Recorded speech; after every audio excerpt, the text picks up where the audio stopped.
There we are. Hey, everybody. We're talking today about how to build $1 billion brand. How do you build $1 billion company, do $1 billion a year, year after year? It doesn't start with $1 billion, that's for sure.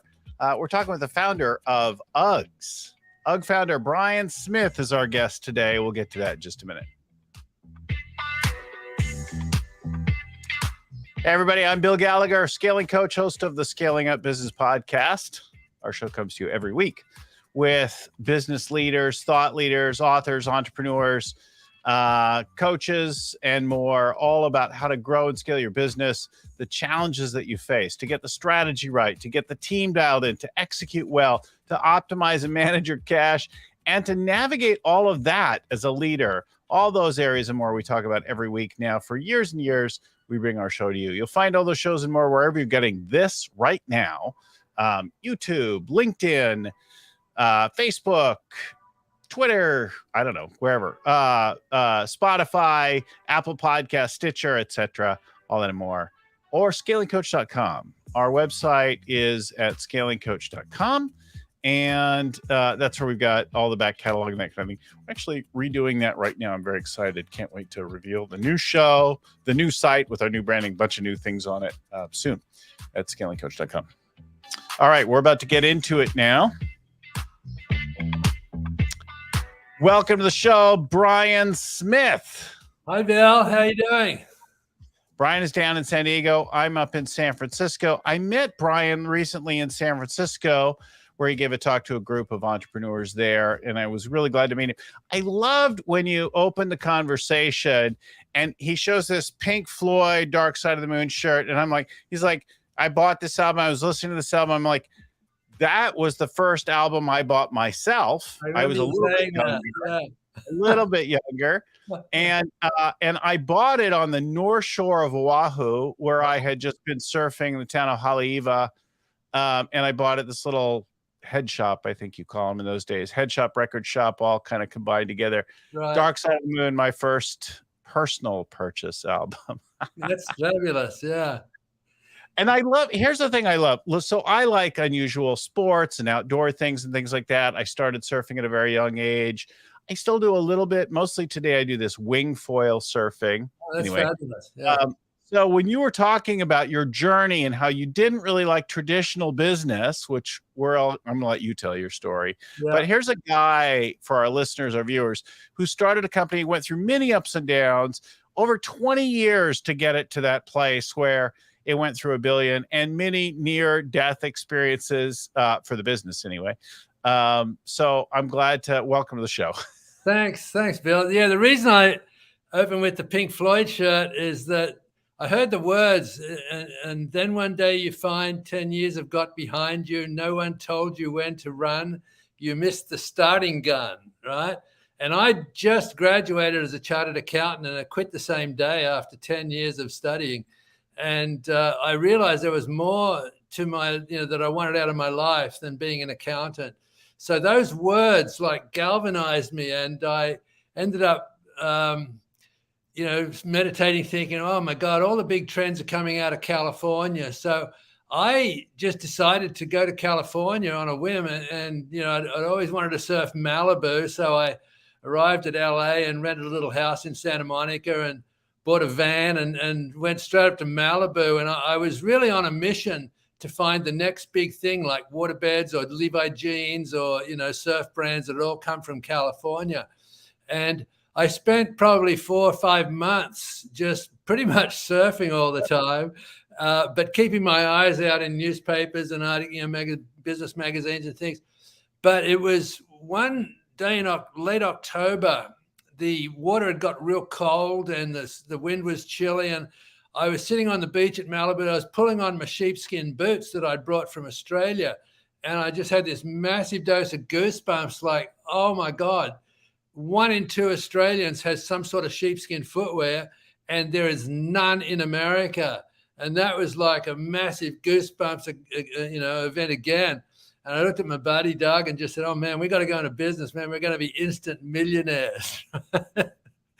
But like every entrepreneur starts out with that aha, and they all have that same reaction. It's really great. Yeah. So if you've been an entrepreneur or business leader for a while, you know that the idea is like 1/2 of 1% of the value. It's what you do with it. Now, there is value in an idea, right? An idea, but an idea at the right moment, in the right way, and a whole lot of effort to get it to something big. And I think that that's a really useful thing. We've all had great ideas that we knew were kind of interesting, but we're never going to come to much of anything without a profound amount of work. That's right.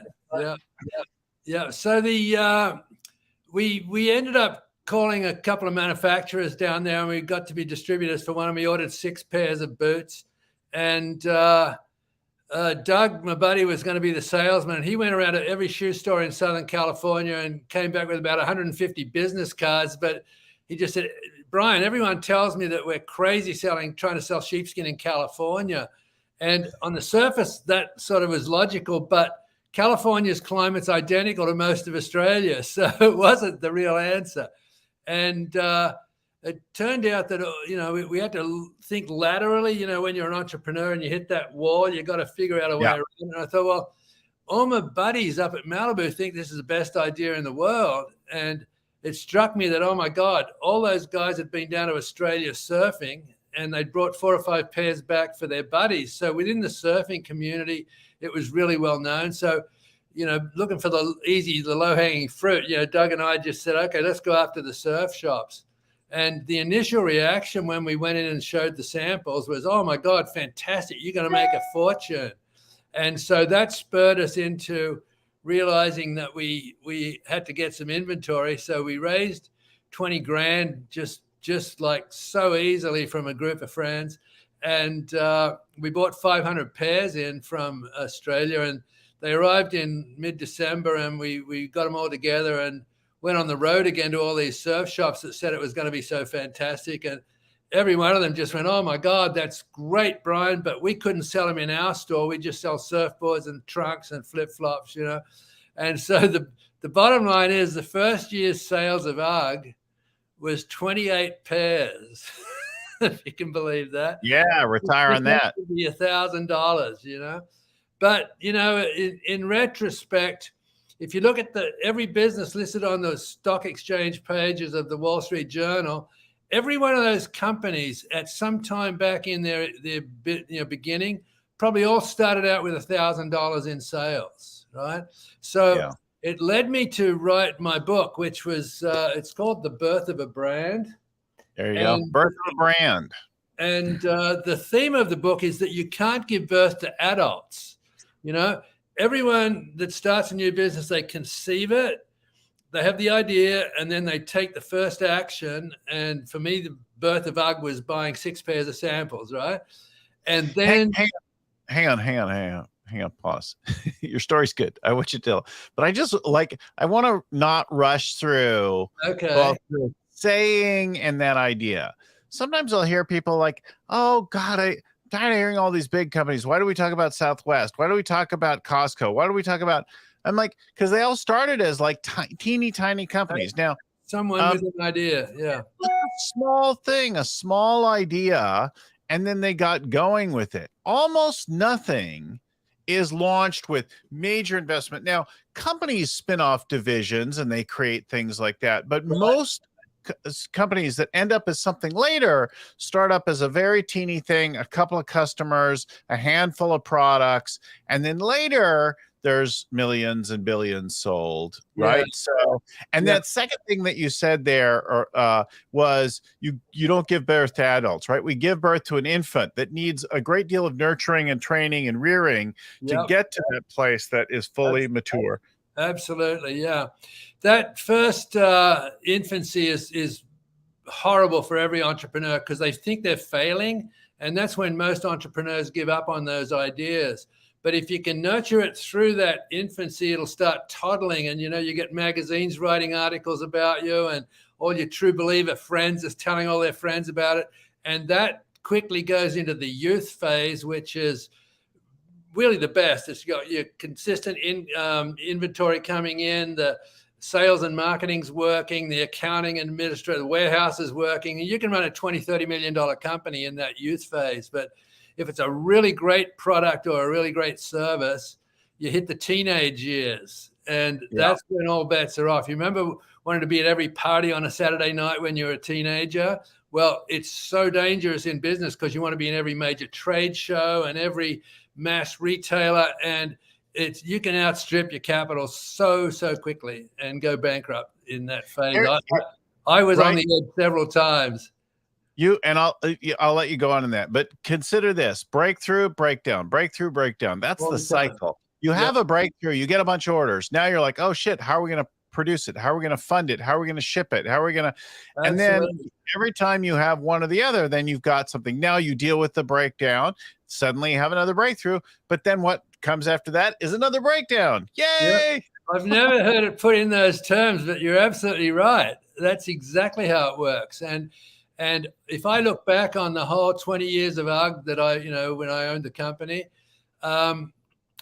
I never was able to get enough inventory. That we'd have sales was a big problem at first, but after it really caught on, just financing the inventory was like a nightmare. And that had a whole sort of series of stories. Before you go to the inventory and the financing thing, because I think there's great lessons there. Talk about trying to get the sales going and the advertising, and the whole tadpole business, about the first campaigns that you ran, because I did those where I had models and great things like that didn't exactly work.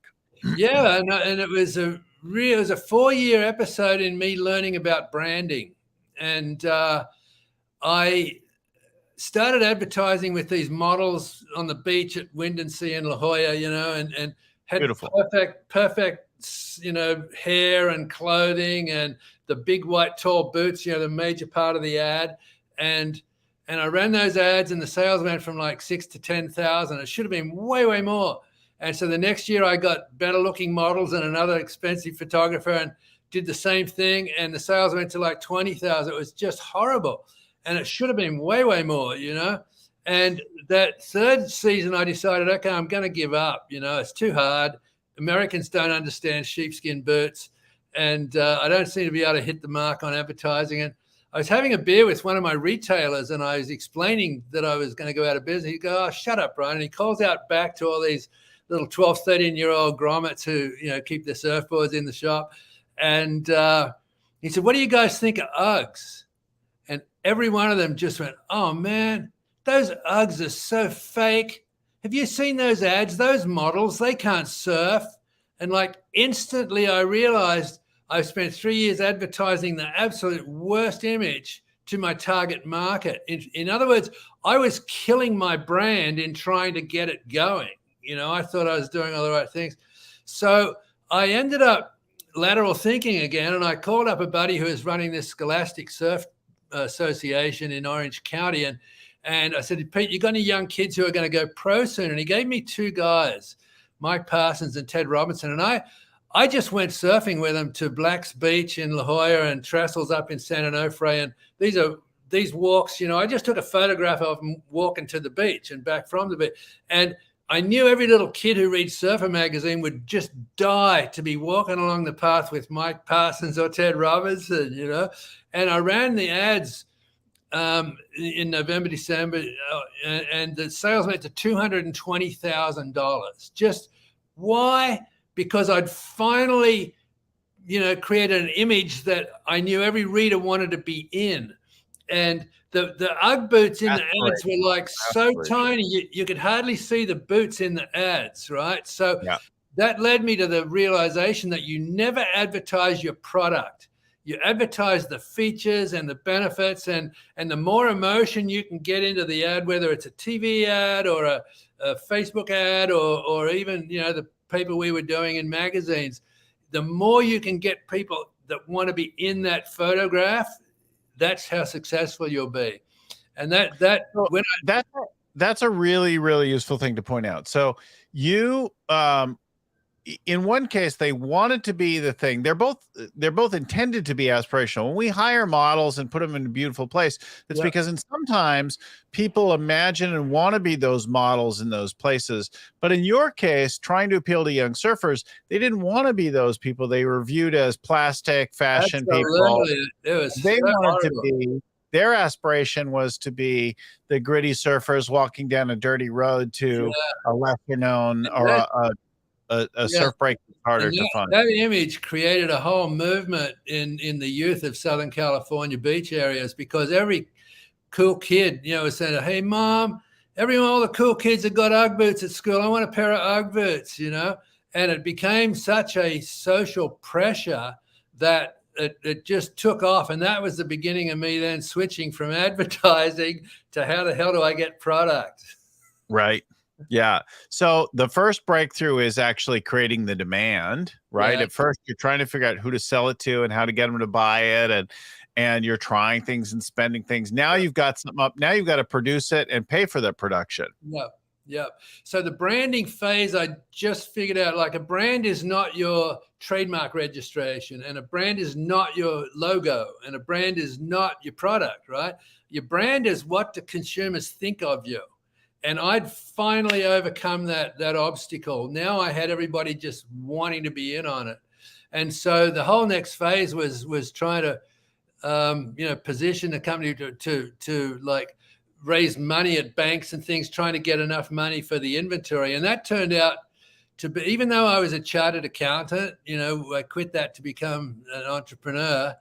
I didn't understand finance, and back then there were no peer groups like Which YPO is, or EO. this is really funny, right? You studied to be an accountant, hated the idea of it, Yeah, went to find your own path on a beach in Southern California, yeah, came up with these UGG boots, started to figure it out, and then you encounter cash problems because you don't understand the finance.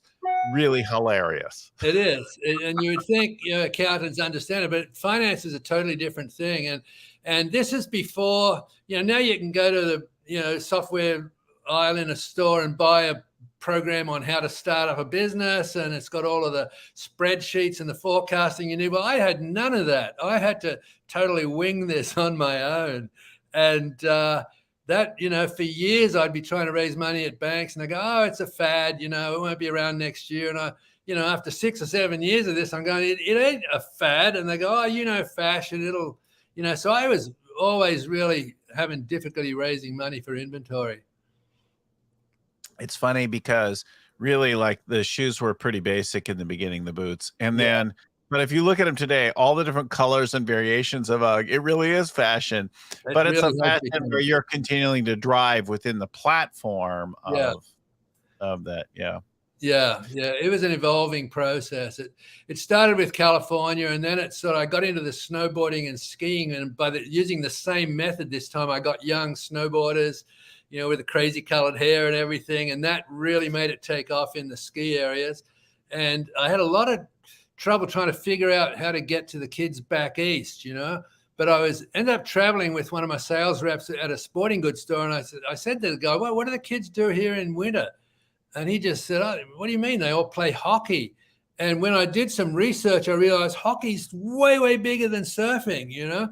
And so I started finding the youth hockey programs. I advertised in a little magazine in Minneapolis called Let's Play Hockey, for all the kids, and did a great marketing campaign through there. And then all the moms back east, who have to take the kids and sit in a freezing cold rink for 2 hours, they started buying them from themselves and for their daughters. And that was really the beginning of it, branching out from a really cool male ownership into more of a female and family type business.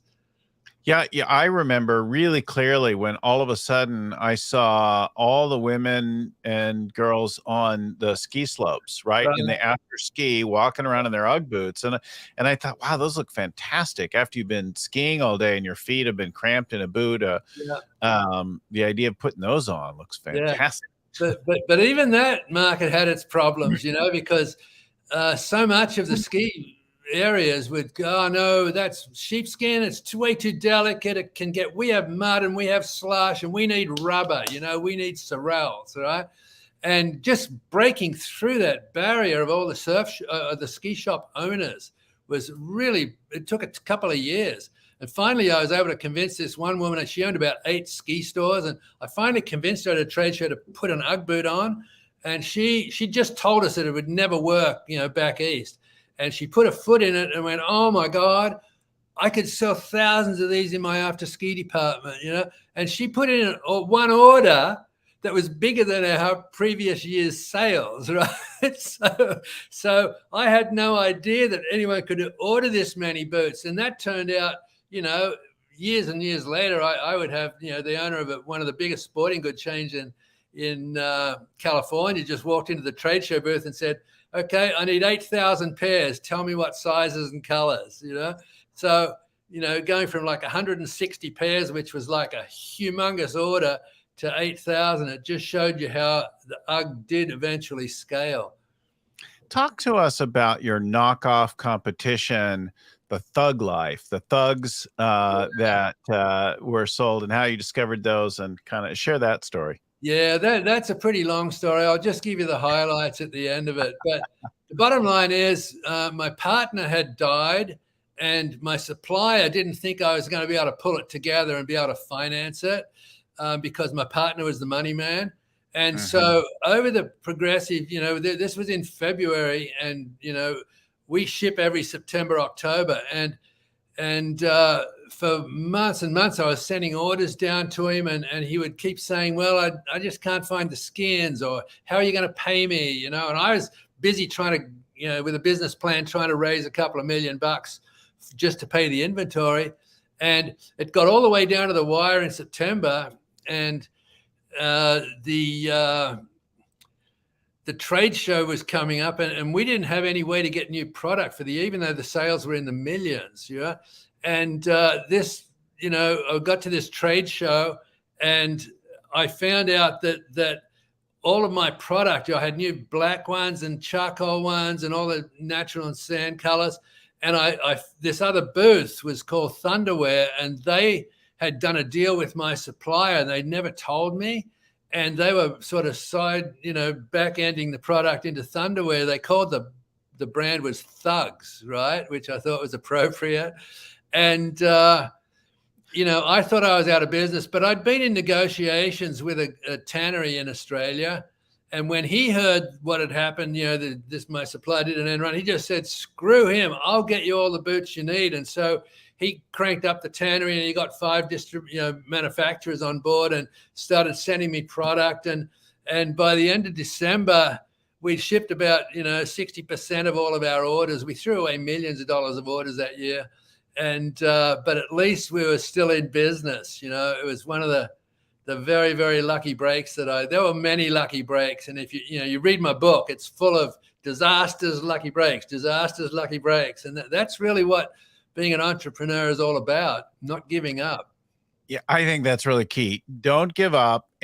Because if you give up, there isn't an opportunity for that thing to happen, that little opening, that little breakthrough that lets you navigate through the other side. If you give up, all chance of that are gone. So you might fail, you might get shut down, but if you give up before anybody forces you, then you miss all chance for the lucky break, the breakthrough, or even the time it takes to. Yeah, that's a really good nuance, because failing is what being an entrepreneur is all about. That if you don't fail, you don't grow. But if you give up, then you're never defeated. Defeat isn't a real thing until the second you give up. And then you're defeated. But if you still got a glimmer of hope and you want to keep working at it, like I did, I just got so lucky with that, the tannery coming through and supplying me. Yeah. Well, you know what I think is really great, because I can remember having breakthroughs in multi-million dollar years and selling just large amounts of product, and then having suppliers, some tell me, yeah, no, we're not going to work with you, and tighten the screws financially. And others really find ways to work with you and cooperate and to solve the problem together. And I can remember one guy in the middle of the recession back in late 2008, 2009 saying, oh, Mr. Bill, you're a good man. Here's the deal. I'll give you a $5 million line of credit. and I'll give you these great terms, and I just want a couple things in return. And, we shifted as much production to that guy as possible. And we had some factories in some places tell us no. And then we had other places say, yeah, we'll work with you. And guess where we moved every bit of production we could? We moved it all to the places that were cooperative. Yeah. And the people that treated us like an enemy, an adversary, or in one case, they talked to us like, all you Americans are criminals. They got less and less of our business over time. That's great. And that's how it should work, Yeah, I was just blessed that year that my customers were so loyal. Like I'd spent 3 years on the road traveling with my sales reps all across the country, and each rep had to give me the 10 best customers, for the visit. And so I got to know like 300, retail buyers a year, and be in their store and meeting them face to face, and sometimes playing golf, sometimes fishing, sometimes, surfing. But we got to be friends, and this went on for 3 years. So that's like 900 visits. And when this company did the end run around me with thugs, I found out, just pure a fluke, the customs broker shipped boots to me, the thugs boots to me, and my UGG boots to them. And they were 30 minutes up the coast. So I drove up there and I swapped them around. And as I was coming back, I'm thinking, how come we couldn't keep boots in our warehouse for 24 hours, as the shipping was coming in? And the thugs warehouse was floor to ceiling full of boots. And I'd finally realized that, my God, the power of the loyalty of my customer base, because they had all found out on the grapevine that this company had sort of ditched me, and they refused to buy the thugs. So the thugs warehouse was full when I was there after Christmas, which is, bizarre. And it just really pointed out how critical customer service is. And, now we're in an age of website. Hang on. Before you talk about the immediacy of today, right? This is a really critical thing, because it wasn't just it was the partners, it was the end user customers. There's like a core integrity, and you can see just in talking to you, here's a nice guy. Here's a guy who did right by people. And then other people who are like always scheming and trying to get over on people. And I think what you're pointing to is that kind of thing comes around. And, when I want somebody to do business with me or whatever, and they know that I am coming from a place of fairness and generosity and honesty, that they're going to stick with me versus the other person who, if they ever did business with them, it was an opportunity in the moment and not a place of loyalty. I have this saying that cream rises, as long as they're not shaking the bottle, cream will eventually rise, and you'll find out you're dealing with the best people. As long as you have integrity, you'll attract integrous people to you. Yeah. So, and you were starting to talk about the internet and the immediacy. And because today it's all driven by websites and clicks and influencers and Facebook ads and all that sort of stuff. And someone clicks, they buy a product. Well, if that's the end of it, that's sort of useless. I mentor a girl who when she first started was sending out little cards, a week later, and then another week after that they get a phone call, and so she's built a 100% online business with this lamb leather bag. It's a cross-shoulder bag, and the striking thing is that we did a survey, and over 50% of her customers own more than one bag, and there's like 10% own more than 5 bags. And there's some that own 20 bags. It's just insane. But she's been able to develop this sisterhood. It's the brand is Sash, so she calls them Sash Sisters. Anyone who sees another person wearing a Sash bag, they have to take a photo and send it in, and they become part of the Sash Sisterhood. So it is possible to create a really good customer service and a really good following, especially online with all these chat rooms now. If you're not doing that with your business, you're missing out on a lot of business. So you had some breakthrough with some people like that, influencers and stuff as well. You had Pamela Anderson and Neil Young, and then one big name that finally broke it out for you. Talk about the influencers in your world. Sure. We luckily there's two parts to answer this. There's the first influencers, like way back when I was beginning in the 80s. I'd see Sting or Tom Petty or all these musicians wearing Uggs on stage. So I got photographs of them, or in Rolling Stone magazine. And then my buddy, who you remember, I was sitting on the beach with Doug when we said we're going to be millionaires. Well, he went and got another job, obviously, because we had no money then. But I was coming back on a plane from somewhere, and I noticed the girl next to me was reading People magazine or Us magazine, and there's all these photos of celebrities walking around Hollywood, and they're wearing the latest denim this or the latest, whatever. And so I was talking to Doug, and I said, how the hell do you get to these people? He says, you got to get find out who the stylists are. And I said, what the hell are stylists? He says, well, it's the makeup artists and the wardrobe stylists and the hair people. And so I found a mailing list of all these stylists in Hollywood, and I sent a letter out to about 400 people and said, hey, if you want a free pair of Ugg boots, give me a call. And about 40 of them responded, and I sent 40 pairs of free Ugg boots out. And before long, I'd be watching TV on a sitcom and someone's wearing Ugg boots, and then 2 weeks later there'd be a movie and they're wearing Ugg boots, all the way up through to Tom Cruise in, Eyes Wide Shut, and that stylist thing became, a fashion item. And we'd started to get into the Hollywood scene, but that led to the most amazing encounter.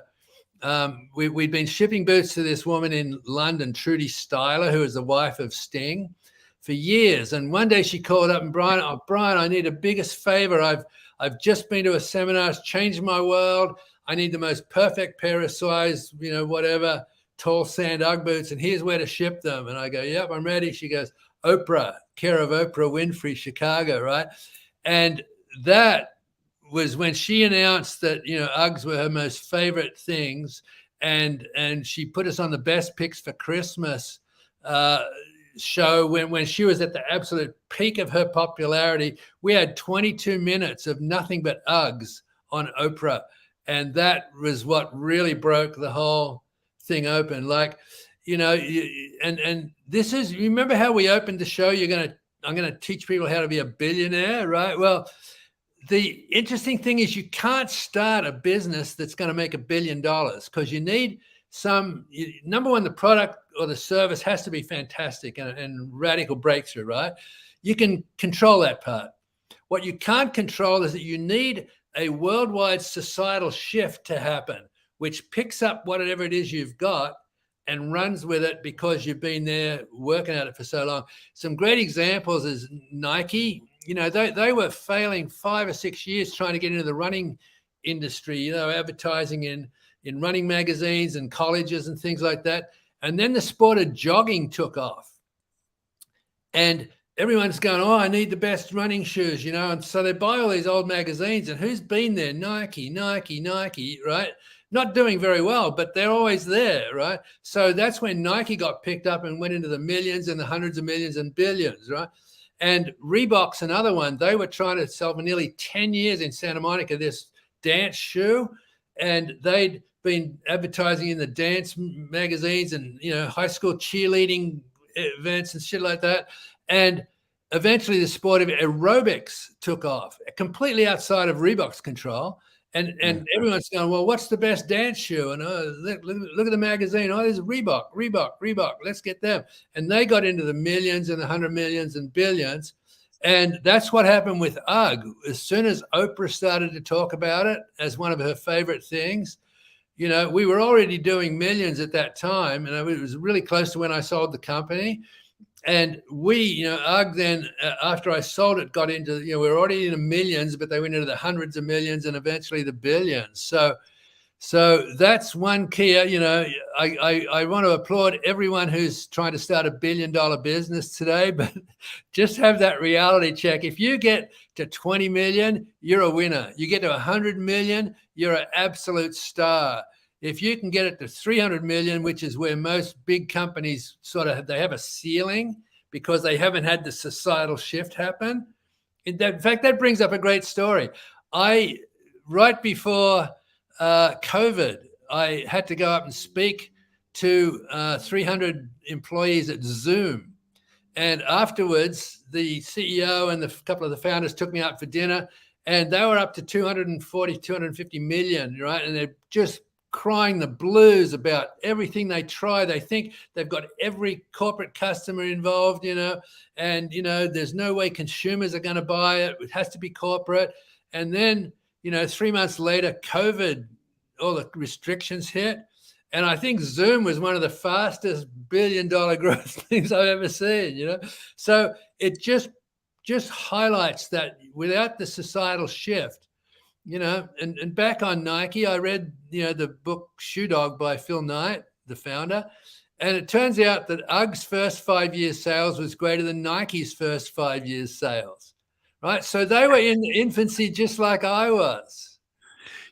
There's so much to being clear about who you are, doing something different, and finding your moment in history. But one of the other things that we see again and again is people who lean into these societal shifts find opportunity. Our company was nearly decimated in 2008, and we came swinging back out, selling and growing like crazy because we looked at what was happening and we adapted our product to the moment. And we helped countless companies in 2020 start to find ways to adapt in both immediate and longer term ways as COVID hit and accelerated lots of changes. We use a thing called our sweat tool. It's a way to look at what you're good at and what you're not good at against the trends. And I just wonder what experience or what stories you have to share about you've talked a little bit about it, like, I see hockey and snow sports. And so we took Uggs out to that. But how did you, and where did you look at trends? Did you do it formally or informally? How did you do it? It was pretty informal because keep in mind that, I sold the business in 1995. That was the year the internet started, right? So I didn't have the benefit of all the information that you can get online now. But I did have an awareness in the overall US market. I needed to get my brand out of the niche. Look, we were huge in surfing and snowboarding and hockey, but we needed an overall brand makeover. And so I came up with the idea of casual comfort. And for me, and we were doing about 12, 15 million around this time. And I had the money to hire a PR agency because I thought if I can launch this properly, and I wanted to be on the front section of the lifestyle page in USA Today, right? And so I made an appointment with that fashion editor at USA Today. And so in the weeks preceding that, I went to this PR agency in Boston and built this beautiful press kit and a whole pitch on how to get this into USA Today. And by the time we arrived, at USA Today, our appointment was at 3:00. We arrived 5 minutes early, and the editor came out going, "Oh, Brian, I'm so sorry. I've double booked." And I just did this lateral thinking really quickly, and because I knew my process was 40 minutes, right? So I thought I pulled out this old tattered file with all of these celebrities in it, and she was going through it, and she saw this photo of Pamela Anderson on the set of Baywatch in a red swimsuit wearing these big, tall, white Ugg boots. And I was sort of embarrassed by that because that's not how you wear Uggs. But she grabbed it and she wrote down the name of the publisher and the photographer and said, "I got to go. Do you have a press kit?" "Yep." And she was gone. And I knew that we'd just blown. I think it cost about 60 grand that whole exercise. And so the next morning I'm at Chicago Airport on the way back to San Diego, and I got my coffee and I got USA Today, expecting nothing because this was like 15 hours later, right? And I open up USA Today, and then I go to the money section, and then the lifestyle section. Here's a photo of Pamela Anderson. And in the next page, the entire page was about the whole history of shearling and wool in fashion, and all the new boot companies and everything like that. And by the time I got back to San Diego that afternoon, I found that the phones had not stopped ringing from retailers all across the country wanting to know how to stock them, and from consumers saying, where the hell's a company, where's a retailer near me, right? And so that was one of those other lucky breakthroughs that sort of came out of an accident. It was so cool. Luck favors the well-prepared, I think has been said in a variety of ways. It's amazing how lucky you are when you have everything lined up and you're able to capitalize on it. Totally. Yeah. Yeah. A friend of mine said to me in the 2008 downturn, he said, well, look, it's a really great time to buy a Ferrari, Lamborghini, G-Wagon, whatever you want to buy. This is your time. I'm like, yeah, I can't buy any of those things. I'm laying people off right now. I'm buying a Prius. Right. Yeah. Yeah. No, I did my share of downsizing in 2009 as well. I'd started a precast concrete delivery business. It was doing fantastic. But, in 2009, like August, construction stopped worldwide. So I had to sort of pivot and figure out what I was going to do as well. It sounds like I'm going to look into that sweat tool thing. That sounds really interesting. We'll talk about that, and I'll give our listeners, viewers, something to talk to you about afterwards. But I think you've hit on so many good things. But like one of the core ones here, John Paul Gedeon, our friend from Hawaii, aloha, John Paul, says you're never defeated until you give up, quotes you, calls that out there. I think that's really the key. Like all these ups and downs, like you just have to keep at it and keep finding a way. One of our clients, past clients, not working with them anymore, but we did for many years, had a very tourism centric business. And I said, listen, do whatever it takes. Just hang on. Just don't give up. And he sold his house, and they paired off people, and they trimmed out locations, but they ended up on the other side of it with a very profitable, great, fun, growing company again. And totally different. Sometimes the most like traumatic things actually are the breakthrough that you were looking for. I think you said that in one of the stories. In fact, my piece of, my book's full of philosophy and, religious thought and stuff like that I've developed over the years. But the one that fits what you just said is that nearly always your most disappointing disappointments will become your greatest blessings. And, that example you just gave about selling the house and everything, I had to do that during that recession as well. Even though I'd previously made millions of dollars when I sold UGG, I still ran into financial trouble because I'd invested so much in my new business. And, that eventually we pulled through it. And, I love asking everybody in the audience, put your hand up if in the last 12 months something disastrous happened in your personal life or your business, and now you thank God that happened, right? Every audience, over 60, 70% of people put their hands up. It's just one of those immutable laws. I think we go along in life fat, dumb, and happy until something happens. And in any given moment, something can occur as a breakthrough or breakdown, right? Like a miracle or a tragedy. Sure. But ultimately surprises. And, you get a call, you weren't expecting it. Somebody shares some news with you, an email shows up, and you're like, crap. And then you hang on, and then another one shows up. You're like, oh, that's interesting. And the key is like playing through all of it. Yes. One of our key clients sold their business. I'm like, yay. Of course, that means I don't have a client, but that also means I have an opening for another client. And then I get 2 emails of people who are looking for some help with their growth plans. I don't know if I'll work with either of them, but it's like one thing goes out, you got to kind of let it come and go. And like all of that happen. And when you think about like, for years, we struggled with the thing with one major customer, too much concentration, a business model wrapped around a unique client, and then nearly wiped out the business and personally by a downturn in the economy that allows us to innovate and then go through. But in that moment, we had to cut corners, we had to tighten our belt, we had to,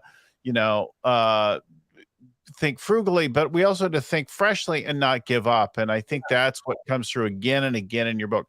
Hang on one second. Let me give a shout out to our sponsors and to a couple of folks. I want to talk about a very cool thing that you've got going on for people. So a great offer also before we get to the one that we've got to share about you, the news, and that is from our sponsor, recruiter.com. So it's really tough to hire people right now. It's really a challenge. And a new innovation has come from one of our sponsors. Recruiter.com has this new program called Shortlist. And Shortlist lets you put in the job requirements, that kind of thing. And then they'll pre-screen and find you 10 solid interested candidates, and charge you just $3,000 for that. So hire one, hire them all as you like, 10 qualified candidates on your short list for only $3,000. There's a special offer there for our audience. Scale Up is the promo code. Scale Up is the promo code. So, and you'll find it right there, start.recruiter.com/shortlist. And we should probably delete that trailing period on shortlist, but it's on the screen there, and we'll put it in the show notes, that kind of thing as well. So if you want to give that a try, this is maybe a novel way. It could be really great for you. I don't know, but it's at least worth a try to see if it actually doesn't provide a pathway. You got to figure out the thing that works for you in recruiting, and it's been more challenging than ever the last couple of years. I want to give also a special shout out and thanks to Vern Harnish, author, creator of the Scaling Up Framework, the original Rockefeller Habits. He's my friend. He's my mentor in all things scaling up. And to a couple of the other folks, Wanda Mitchell in the background, producing our show, getting our guests ready, shows scheduled, that kind of thing, getting out the door. The folks at Podfly Productions who produce our show every week, get the audio, get the show notes, all that kind of thing, get it out. So it takes a lot of partners to do this every week in, week out for years now. So big thanks to those and to Recruiter. Now, here's the deal. Brian has got a special thing. You can go and spend a day with Brian to rethink your business, your brand down in San Diego. So uggfounder.com is his website. Brian at uggfounder.com is the way to reach him. But he's got a very special offer. I'll tell you more about it, but it's super, super affordable. And you can go down there and do a deep dive on the way you run your business, your strategy, and how you're navigating as a leader. This is a chance one-on-one to spend a full day one-on-one with a guy who's built a brand that did over $1 billion a year for years on row and went through all of the lessons of decades of that kind of work. And I'll be sending people down Brian's way and giving him a little hand with that thing. So, great offer from Brian. Go check it out. Brian, I want to thank you so much for coming on our show and dropping some wisdom and stories on it. If you liked Brian's style, like the conversation, think he might be a person to help mentor you and get you going along the way, he's a great one to look out for. If we can help you with anything else, you want to drop us a line, feedback, comments, find a coach in the scaling up world or anything like that, send me a note, info@scalingcoach.com. I've gotten already today, I think 7 or 8 guest suggestions for the show, plus a couple of requests for coaching today alone. So info@scalingcoach.com is an email that we watch if you'd like to give us some feedback. Thanks again, everyone, for watching. Thanks, Brian, for joining with us. Thank you, guys. We'll talk again soon. Thanks. Bye-bye now. Pleasure. Keep scaling up.